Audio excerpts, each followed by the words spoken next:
अरे स्वाति, उठो। आज तो बहुत देर कर दी तुमने।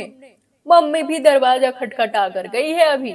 प्लीज राघव, पेट में बहुत तेज दर्द है, मंथली प्रॉब्लम के कारण। आप जरा मम्मी जी को बता देना। एक टेबलेट खा लेती हूँ अभी, नाश्ते के टाइम तक उठ जाऊंगी। मैं कैसे बताऊंगा मम्मी को? लड़कियों की बात है ना बाबा। मैं कुछ नहीं बताऊंगा, मुझे तो शर्म आती है। शर्म? पर क्यों? हद करते हो आप भी। अब आपकी शादी हो चुकी है। अच्छा तो केवल ये बोल दो जाकर कि मैं मंथली प्रॉब्लम के कारण थोड़ी देर बाद रसोई में पहुंचूंगी।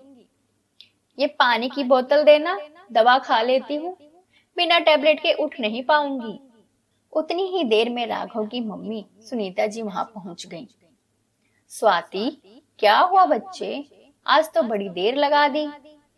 हाँ मम्मी जी, वही प्रॉब्लम। बस दवाई खा ली है।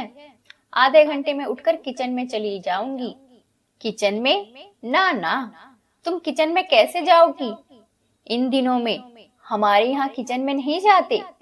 और तुमने खाली पेट दवा क्यों खाई? क्यों? किचन में क्यों नहीं जाना मम्मी जी? हमारे यहाँ तो ऐसा कुछ नहीं होता। मैंने तो अपने पास पड़ोस में ऐसा कुछ नहीं सुना। हाँ बेटा, हर जगह हर घर के अलग रीति रिवाज होते हैं। और सुनो, अम्मा के तो पास भी मत बैठना। बापूजी के बाद अम्मा कुछ ज्यादा ही छुआछूत मानने लगी हैं। छुआछूत? ये क्या बात हुई? ये तो कुदरती प्रक्रिया है। इसमें लड़कियां कहाँ से अछूत हो गईं? क्या अम्मा इस दौर से नहीं गुजरी? बस बस। अच्छा बेटा, मैं राघव के हाथ तुम्हारे लिए एक कप गर्म चाय भेजती हूँ। पीकर आराम करना। चलती हूँ, नहीं तो नाश्ते में देर हो जाएगी। बाद में बात करूंगी। मम्मी जी, आप सब्जी बना लीजिए, बस पराठे मैं सेक लूंगी। स्वाति, मैंने अभी तो कहा कि तुम 5 दिनों से पहले किचन में नहीं जाओगी। इस बार सुनीता जी ने थोड़े कठोर लहजे में ये बात कही, ताकि बहू स्वाति उनकी कही बात को हंसी मजाक में ना उड़ा दे और रसोई में पहुंच जाए। सुनीता जी रसोई में खाना बना रही हैं, तभी दादी माँ आती है। सुनीता, आज तू ही रसोई में लगी है? राघव की बहू कहाँ गई? अम्मा, माहवारी आई है। बता देना अच्छी तरह से, बिना शुद्धि के रसोई और पूजा घर से दूर रहे। हम तो इन दिनों में अलग कमरे में सोते थे, पर आजकल की लड़कियां कहाँ मानेंगी जब मेरी बहू ने ही ना सुनी मेरी बात। हाय अम्मा, कैसी बात कह दी। मैं तो आपकी एक एक बात सुनती हूँ। आपने ही तो कहा था कि अपने कमरे में ही सो जाया कर। अच्छा, मैंने ही कहा था। मेरी याददाश्त भी कमजोर पड़ गई है।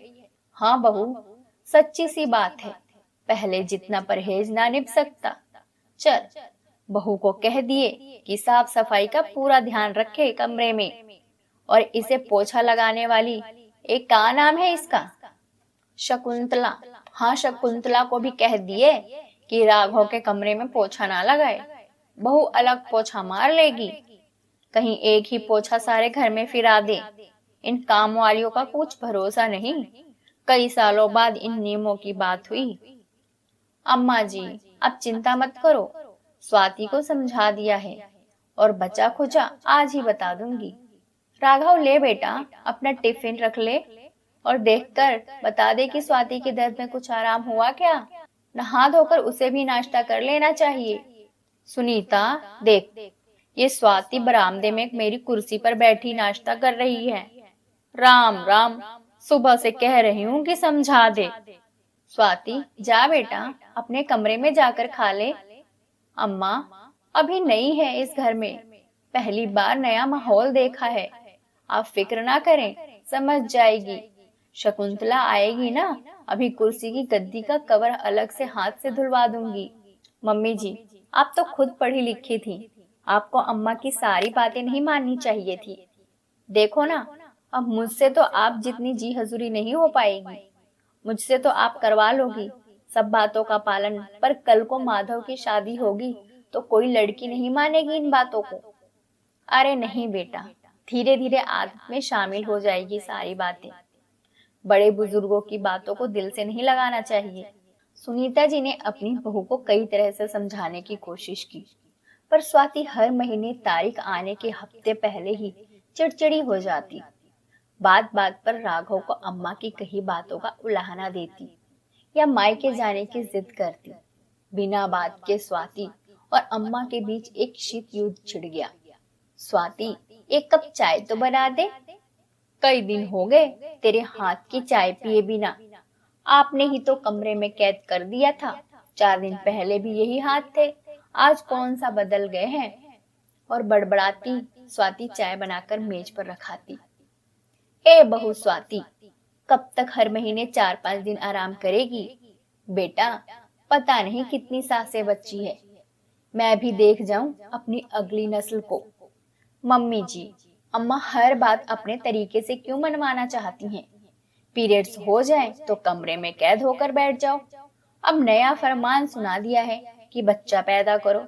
मैं तैयारी कर रही हूँ, अभी अपने पैरों पर खड़ी नहीं हुई हूँ। और बेटा, अब उन्होंने जैसा जमाना देखा है वैसी ही तो बातें करेंगी ना।